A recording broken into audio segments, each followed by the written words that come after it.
Hi mga ka-eme, ayan, kakaligo ko lang dahil aalis ako, ayan.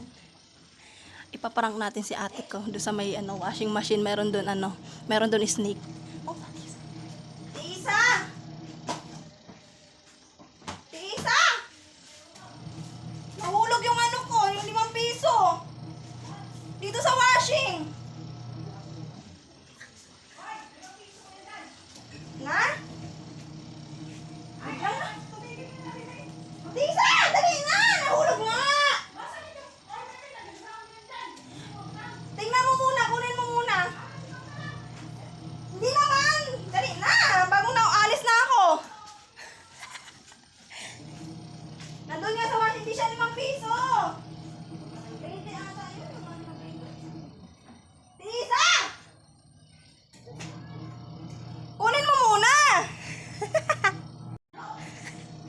Ayaw ni ate ko, ayaw niya. Si mama ko. Mau! Nahulog! Nahulog dito, oh! Saan? Dito, tinitignan ko kasi nahulog. Alun ko mala? Kunin mo. Dali, alis na ako. Dali mo. Kunin mo na, alis na ako. Bibing na ground siguro ini, baong dati ikaw. Doon, nahulog Ay, na. nabastos ka! Nahulog siya. Ay, nabura. Ay! Andali, ako! Bibing man! Nasa loob nga, hindi, oh, doon. Ay, wala ko, bukod. Tatakot ako, Ben. Ay, puspus ko. Ba't sinubili na ba ko? Hindi ako na, bilalo ko eh. Dali na! Takot ako sila.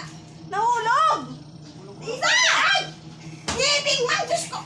Inapod-balaw sa yung bibing, baya ko lang pag ginabuhangin. Tisa, nahulog! Nahulog kasi. Yung ko nga takot ako bibing eh. Hamok ko takot ako. Adang!